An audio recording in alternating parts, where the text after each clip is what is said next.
रायगड जिल्ह्यातील आंबा बागायतदारांसाठी यंदाचा हंगाम मात्र चिंतेचा ठरतोय. बदलतं हवामान, अवकाळी पावसाचा तडाखा आणि तापमानातील चढ-उतार यामुळेच हापूस आंब्याच्या उत्पादनावर मोठा परिणाम झालाय. मी मुफीद अजवाने, तोराडी, तालुका म्हसला इथून बोलतोय. मी एक आंब्यावरतीच अवलंबून असा शेतकरी आहे. माझा व्यवसायच पूर्णपणे आंबाच आहे आणि यावर्षी आंब्याचा सर्वसाधारण आंब्याच्या पाठी नैसर्गिक आणि दुसरं काय रोगराई वगैरे आणि सर्व आंबाला उत्पन्नही कमी आहे आणि उत्पन्न कमी असल्यानंतर पुन्हा त्याच्यातलं वारचं हे झालं, त्यामुळे एक्सपोर्ट वगैरे होत नाही आणि मालाला रेट्स वगैरे काय अवेलेबल नाही आहेत. आणि आता या सध्या 2-4 दिवसात अवकाळी पावसाने एक धमाका दिलेला आहे. त्याने आम्ही आणखी चिंतित झालेलो आहोत. तर यासाठी आम्हाला काय असं गव्हर्नमेंटची काय अपेक्षा आहे, तर गव्हर्नमेंटने काहीतरी आमच्यासाठी मदत करावी. दक्षिण रायगड भागात मोठ्या प्रमाणात आंबा लागवड केली जाते. मात्र यंदा उत्पादन 20 ते 25% मर्यादित राहिले. इतक्यावरच संकट थांबलेलं नाही, तर झाडावरून काढलेला आंबा बाजारात विकला जात नसल्यानं अनेक शेतकऱ्यांचा माल बागेतच पडून आहे. वाशी APMC सह प्रमुख बाजारपेठांमध्ये दलालांकडून खरेदीच थांबवण्यात आली आहे.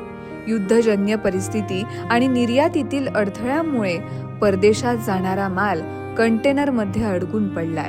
त्यामुळे व्यापारीही खरेदीकडे पाठ फिरवतायत. यामुळे शेतकऱ्यांनी केलेला खर्चही निघत नसल्यानं आंबा बागायतदारांवर मोठं आर्थिक संकट ओढावलंय.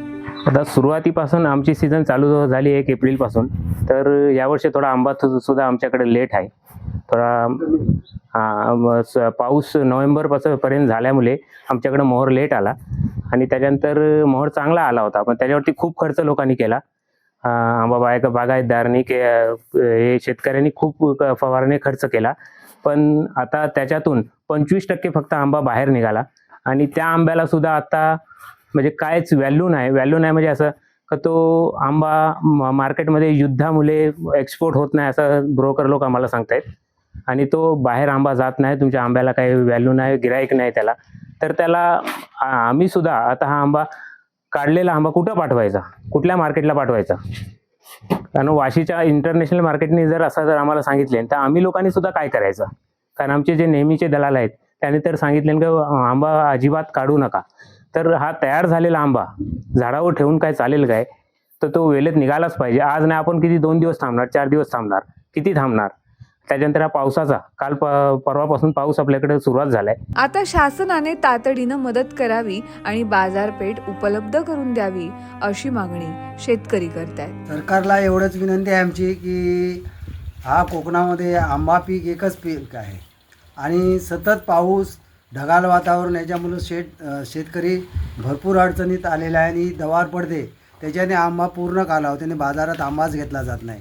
त्याच्यामुळं शेतकरी भरपूर अडचणीत आहे. तरी सरकारने शेतकऱ्याची सुटका कशी होईल याच्यातून ती मदत करावी.